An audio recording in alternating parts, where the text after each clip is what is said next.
देखिए, आज बहुत से स्टूडेंट्स की स्टडी में सबसे बड़ी प्रॉब्लम होती है टाइम टेबल, कि हम टाइम टेबल कैसे बनाएं और किस तरीके से पढ़ाई करें। तो आज मैं इसी के बारे में बात करूंगा। टाइम टेबल की बात करूं तो दिन में देखिए, अगर कोई कहता है कि मैं 18 घंटे पढ़ता हूँ, 16 घंटे पढ़ता हूँ, तो वो सबसे बड़ा झूठ बोलता है। 18 और 16 घंटे कोई नहीं पढ़ता है। हमारा जो बॉडी होती है वही हमें अलाउ नहीं करती है इतनी देर तक पढ़ने के लिए। तो फिर पढ़ाई कैसी की जाए उसके बारे में आज मैं बात करूंगा, और किस टाइम टेबल के अकॉर्डिंग हम पढ़ाई कर सकते हैं। अगर आप किसी सिविल सेवा की परीक्षा की तैयारी कर रहे हैं, अपने स्कूल लेवल की भी तैयारी कर रहे हैं, बोर्ड एग्जाम्स की भी तैयारी कर रहे हैं, तो उसके लिए बेस्ट टाइम टेबल क्या होता है कि हम अपनी पढ़ाई को 6 से 8 घंटे ज़रूर दें। किसी भी एग्ज़ाम में सक्सेसफुल होने के लिए मिनिमम 6 घंटे और 8 घंटे की पढ़ाई बहुत इंपॉर्टेंट है। और सिविल सेवा, यूपी पीसीएस से यूपीएससी की बात करूं तो सप्ताह में 40 घंटे पढ़ना मिनिमम बहुत ज़रूरी है, वो भी वेल कंसंट्रेशन के साथ और फुल फोकस के साथ। 40 घंटे से कम पढ़ाई में आपका सिलेक्शन कभी भी नहीं हो सकता है। ठीक है, आप इसे हफ्ते के हिसाब से आप बांट सकते हैं कि 40 घंटे हम हफ्ते में किस तरीके से पढ़ेंगे। और अगर मैं डेली रूटीन की बात करूं, डेली टाइम टेबल की, तो सबसे पहले आप देखिए, जितना जल्दी उठेंगे उतना आप जल्दी काम ख़त्म करेंगे। और देखिए, सुबह हमारी एनर्जी भी बहुत ज़्यादा होती है और हम फ्रेश भी होते हैं और माइंड में बाहर की बातें नहीं होती हैं। इस वजह से सुबह अगर आप पढ़ाई अगर अपनी करते हैं तो आपके लिए सबसे बेहतर होती है। अगर जैसे फॉर एग्जांपल, अगर आप 5 बजे उठते हैं तो 30 मिनट आप अपनी एक्स्ट्रा एक्टिविटी के लिए ले सकते हैं, जैसे फ्रेश होना, हाथ मुँह धोना, और जिस तरीके से आपको आप ये 30 मिनट में कंप्लीट करें। उसके बाद आप 5:30 से 7:30 तक 2 घंटे का सेशन रखें। इसमें आप क्या करें, जो सब्जेक्ट आपकी तैयारी में सबसे ज़्यादा मुश्किल खड़ी करते हो, जो सबसे ज़्यादा मुश्किल लगते हो, उस सब्जेक्ट को यहाँ पे तैयार करें।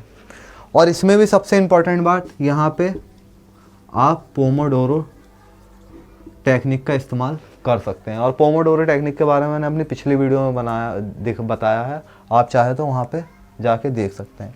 इसमें आप क्या कर सकते हैं, इस 2 घंटे को 25 मिनट आप स्टडी करिए और 25 मिनट का रेस्ट लीजिए। इसमें भी आप कोई एक्स्ट्रा एक्टिविटी कर सकते हैं, चाहे तो आप इसमें एक्सरसाइज कर सकते हैं, और सुबह की एक्सरसाइज आपके लिए फ़ायदेमंद रहेगी और आपको कंसंट्रेशन करने में भी मदद करेगी। फिर आप 25 मिनट पढ़ सकते हैं, फिर आप 5 मिनट कोई एक्स्ट्रा एक्टिविटी कर सकते हैं, जैसे पुशअप लगाना, या अपने स्थान पे ही खड़े होकर आप जॉगिंग भी कर सकते हैं।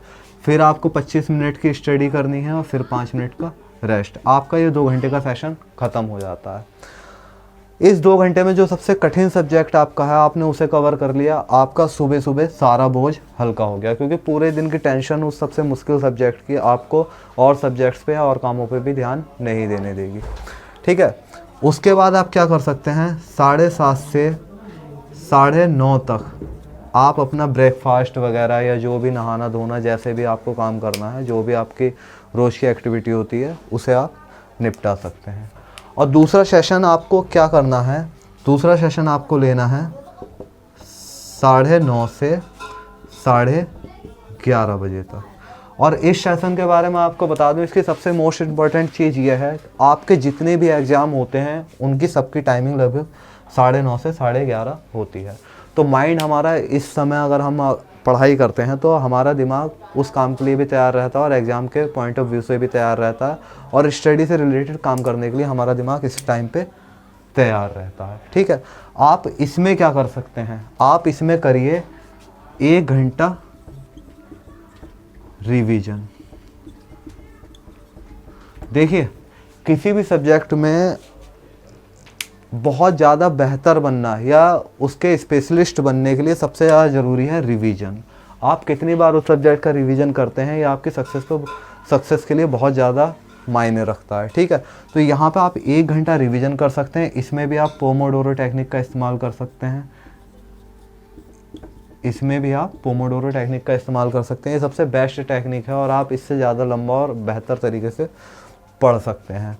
आपको 1 घंटा क्या करना है, इसमें रिवीजन करना है, और 1 घंटा प्रीवियस ईयर के क्वेश्चन पेपर लगाने हैं, या जो टॉपिक आपने यहाँ पे पढ़ा है उससे रिलेटेड आपको क्वेश्चन यहाँ पे सॉल्व करने हैं। और देखिए, अगर आप क्वेश्चन सॉल्व करते हैं तो आपकी स्टडी पे फोकस बहुत बेहतर हो जाता है और आप उससे एक्स्ट्रा निकाल सकते हैं जो भी टॉपिक आपने पढ़ा है। और लंबे समय तक याद रखने के लिए आपको MCQ सॉल्व करने, उससे रिलेटेड क्वेश्चन सॉल्व करने आपके लिए बहुत ज़रूरी हैं।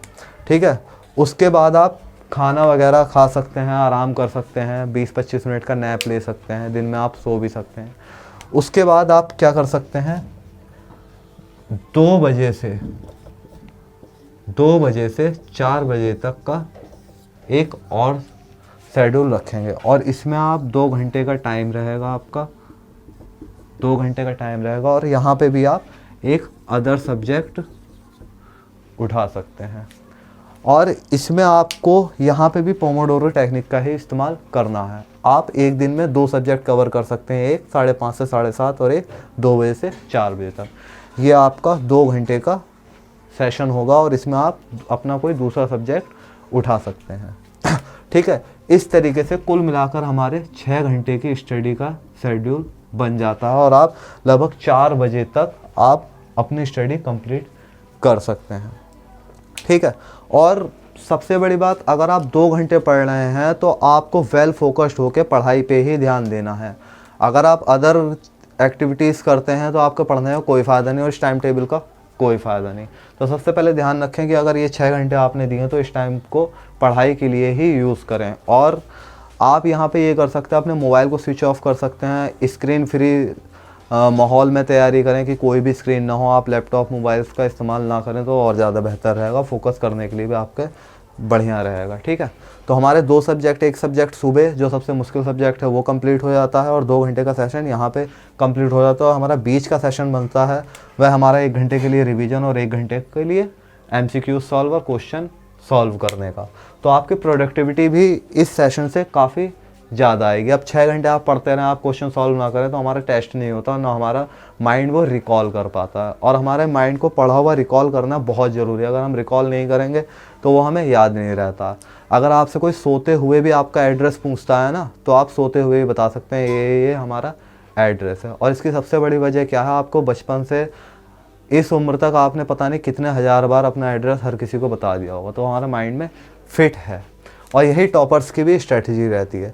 और इस 4 बजे के बाद आप बिल्कुल फ्री हो जाते हैं। अगर आपका मन पढ़ने का है तो करें, वरना मौज मस्ती लें, जो भी आपको करना है वो करें, मोबाइल यूज़ करें, क्रिकेट खेलें, जो भी आपका मन करे आप वो कर सकते हैं, मूवी देखें, अपनी लाइफ भी जिएं। देखिए, पढ़ाई एक ज़रूरी चीज़ है लेकिन अपनी लाइफ जीना भी बहुत ज़रूरी चीज़ है, क्योंकि हम जो प्रेजेंट में रहते हैं वही हमारा फ्यूचर में जाके प्रेजेंट बनता है। हमारे आज के प्रेजेंट के कर्म फ्यूचर में जाके हमारा प्रेजेंट बनता है। तो इस वजह से हमारे आज के काम सबसे बेस्ट होने चाहिए, वही आगे जाके हमारा प्रेजेंट बनने वाले हैं। आप अपनी लाइफ में पीछे मुड़ के भी देखेंगे तो आपने जो एक्टिविटी की है उसका फल आप आज भोग रहे होंगे, चाहे वो गलत की हो चाहे वो सही की हो। ठीक है, और अगर आपको लगता है, अगर आपका यहाँ पे काफ़ी लंबा टाइम आपको एक्स्ट्रा एक्टिविटी के लिए मिल जाता है, आप कुछ भी इसमें कर सकते हैं, अगर फिर भी आपका पढ़ने का मन और ज़्यादा करे तो आप 2 घंटे का सेशन रात में भी रख सकते हैं, जैसे 8 बजे से 10 बजे तक। इसमें आपको नया सब्जेक्ट नहीं उठाना है, कुछ भी नहीं करना है। आपको क्या करना है, 1 घंटा रिवीजन और 1 घंटा MCQ सॉल्व करने हैं या प्रीवियस ईयर के क्वेश्चन पेपर सॉल्व करने हैं। और ये स्टडी टाइम टेबल हर किसी के लिए सूटेबल है। अगर आप इस तरीके से तैयारी करते हैं तो ये बेस्ट टाइम टेबल आपके साथ आपके लिए हो सकता है। अगर आप ऑन भी अभी तक पढ़ रहे होंगे ना, और आप अगर पिछला याद करेंगे तो आपने कभी भी आज तक इतनी पढ़ाई नहीं की होगी, ये गारंटी देता हूँ। एक आध बच्चा अगर निकल आए तो बात अलग है, लेकिन ज़्यादातर स्टूडेंट्स इतनी पढ़ाई अभी तक नहीं की होगी। अगर आप फोकस होकर 6 घंटे अगर पढ़ाई कर लेते हैं और 6 महीने इस चीज़ को फॉलो कर लेते हैं तो दुनिया का ऐसा कोई भी एग्ज़ाम नहीं है जिसमें आप सक्सेसफुल ना हो सके। ठीक है, और कभी भी 8 घंटे से ज़्यादा पढ़ाई मत करो, वो एक चीज़ अलग है। आप एग्ज़ाम टाइम से पहले 12 घंटे भी पढ़ सकते हैं, 14 घंटे भी पढ़ सकते हैं, लेकिन लॉन्ग टर्म के लिए इतनी पढ़ाई करना हमारी सेहत के लिए भी अच्छी नहीं है और बॉडी भी अलाउ नहीं करती है। और हम देखिए बॉडी से तभी वर्क ले सकते हैं जब हम इसमें फ्यूल ज़्यादा बेहतर डालें। तो अपने खाने पीने का भी बहुत अच्छा ध्यान रखें, अनहेल्दी फूड ना खाएं जिससे हमारी बॉडी प्रोडक्टिविटी घटे, क्योंकि हमारी बॉडी अच्छी है तभी हम इतना लंबा पढ़ पाएंगे। मुझे उम्मीद है ये टाइम टेबल आपको मदद करेगा, और अगर आप इसे 6 महीने कंटिन्यू फॉलो करते हैं तो मैं अपनी पर्सनल गारंटी देता हूँ ये टाइम टेबल आपको किसी भी फील्ड में सक्सेसफुल बना सकता है और किसी भी एग्ज़ाम में आपको पास करवा सकता है। और देखिए, कभी भी दुनिया का एक रूल है, कभी भी एनर्जी लॉस नहीं होती है, वो दूसरी एनर्जी में बदल जाती है। आप पेट्रोल जलता है, आपकी गाड़ी चलती है, गतिज ऊर्जा में बदल जाती है, यानी पेट्रोल जो जला उसकी एनर्जी आपकी गतिज ऊर्जा में बदल जाती है। आप जिम करेंगे, आपकी मसल्स बिल्ड हो जाती है। आप पढ़ाई करेंगे, आप सक्सेसफुल हो जाएंगे। सिंपल सा रूल है, जितना दोगे उतना आपको मिलेगा। आप सिगरेट पीना चालू कर दीजिए प्रेजेंट टाइम में, उस टाइम पर आपको इतना नुकसान नहीं दिखेगा, लेकिन फ्यूचर में आपको उसका भी नुकसान दिखना शुरू हो जाएगा। जब गलत चीज़ों का नुकसान दिखना शुरू हो सकता है तो हमारी अच्छी चीज़ों का फ़ायदा दिखना क्यों नहीं शुरू हो सकता।